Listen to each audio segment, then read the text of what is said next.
Assalamualaikum. This is Nisma and today I shall discuss about Vygotsky's socio-cultural development. Vygotsky was a Russian psychologist, means ये Russia से belong करते थे और इनको social constructivist भी कहा जाता है, जैसे कि प्याजे को रेडिकल कंस्ट्रक्टिविस्ट कहा जाता था।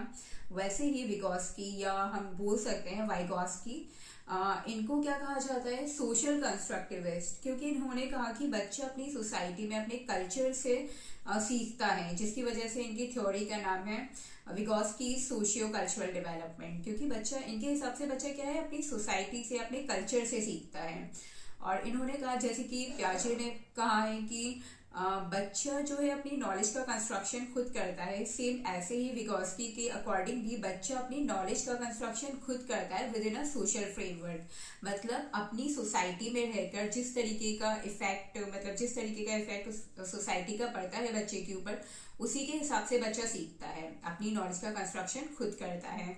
और इन्होंने कहा कि जो बच्चे का कॉग्निटिव डेवलपमेंट है दैट इज कोलैबोरेटिव प्रोसेस, मतलब ग्रुप में होने वाला प्रोसेस है। मतलब बच्चे को जिस तरीके से पेरेंटिंग मिलती है, जिस तरीके से पीयर ग्रुप, मतलब जो फ्रेंड्स वगैरह हैं, बच्चे को जिस तरीके के फ्रेंड्स मिलेंगे, पेरेंटिंग जिस तरीके की मिलेगी, टीचर्स का जो इफेक्ट मिलेगा, उसी के हिसाब से बच्चे क्या करते हैं, बच्चे का कॉग्निटिव डेवलपमेंट होता है और उसी के हिसाब से बच्चा क्या करता है, सीखता है। और according to him language is very important. इन्होंने लैंग्वेज को बहुत ज्यादा इंपॉर्टेंस दी है। प्याजे ने कहा कि बच्चा अपने एज के हिसाब से सीखता है। इन्होंने कहा कि बच्चा एज का कोई ज्यादा इफेक्ट नहीं पड़ता, बच्चा अपने सोसाइटी, जिस तरीके की उसको सोसाइटी मिलती है, जिस तरीके का उसको कल्चर मिलता है, उसी के हिसाब से सीखता है। और विगोस्की ने कहा कि लैंग्वेज इज वेरी इंपॉर्टेंट। बच्चों के डेवलपमेंट में लैंग्वेज को बहुत ज्यादा इन्होंने जरूरी बताया है। जिस तरीके की बच्चे की लैंग्वेज होगी, उसी के हिसाब से बच्चे के अंदर थॉट्स जनरेट होते हैं। लैंग्वेज जो होगी बच्चे की, उसी के अकॉर्डिंग क्या होगा, बच्चे के अंदर थॉट्स जनरेट होंगे। Vygotsky believed that language develops from social interaction. मतलब विगोस्की के हिसाब से लैंग्वेज क्या है, सोशल इंटरेक्शन से। मतलब जिस तरीके की हमें सोसाइटी मिलती है, उसी तरीके से क्या होता है, बच्चे का लैंग्वेज का डेवलपमेंट होता है। और इन्होंने लैंग्वेज को इंसान का ग्रेटेस्ट टूल बताया है। मतलब लैंग्वेज क्या होती है, इनके हिसाब से अगर लैंग्वेज के थ्रू ही, मतलब जब तक इंसान को लैंग्वेज नहीं आएगी तब तक वो बाहर की दुनिया से जुड़ ही नहीं सकता। तो इसलिए बाहर की दुनिया से कनेक्ट होने के लिए वी नीड लैंग्वेज, मतलब लैंग्वेज की जरूरत होती है, ऐसा वाइगोस्की का मानना था। According to Vygotsky, there are three forms of languages. Vygotsky के हिसाब से languages की language के three forms होते हैं। Number one is social speech, number two is private speech, and number three is silent inner speech. Social speech basically 2 से 3 साल तक की एज के बच्चे के अंदर जनरेट होती है। इसमें क्या होता है, बच्चा सबसे बातें करता है, मतलब वी कैन से, मतलब लिस्पिंग करता है। इस एज में बच्चा क्या करता है, तुतलाकर बातें करता है, वो सबसे बातें करता है। और उसके बाद आती है हमारी private speech. Private speech generally 3 साल के बाद जनरेट होती है और ये रहती है 6 या 7 ईयर्स तक की एज में। तो इसमें क्या होता है, बच्चा प्राइवेट स्पीच में खुद से बातें करता है। सोशल में क्या होता है, सबसे बातें करता है, और प्राइवेट में खुद से बातें करता है, खुद को डायरेक्शन देता है, खुद को मतलब जैसे कि अगर उसे स्कूल से कोई वर्क मिला है या मतलब किसी अपने फ्रेंड से उसकी फाइट हो गई, तो खुद से बातें करेगा कि अरे मैम ने ये वर्क दिया है, अरे मुझे उससे ये बात कर रही है। तो मतलब जोर से बातें करता है प्राइवेट स्पीच में, लेकिन वो क्या करता है, सेल्फ टॉक, खुद से बातें करता है।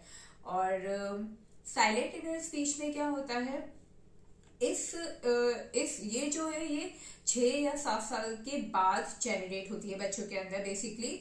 और इसमें बच्चा की जो प्राइवेट स्पीच है, प्राइवेट स्पीच में बच्चा लाउडली, मतलब जोर से बातें करता है, लेकिन खुद से करता है। लेकिन साइलेंट इनर स्पीच में क्या होगा, बच्चा की जो आवाज है वो अंदर पहुंचेगी, मतलब वो सिर्फ अपने मन ही मन में सोचने लगता है, अपने मन ही मन में बातें करने लगता है, अपने मन ही मन में अपने आप को डायरेक्शन देता है कि अरे मुझे ये करना। मतलब जो आवाज बाहर थी प्राइवेट स्पीच में, जो आवाज बाहर थी, साइलेंट इनर स्पीच में वो आवाज क्या हुआ, अंदर पहुंच जाएगी।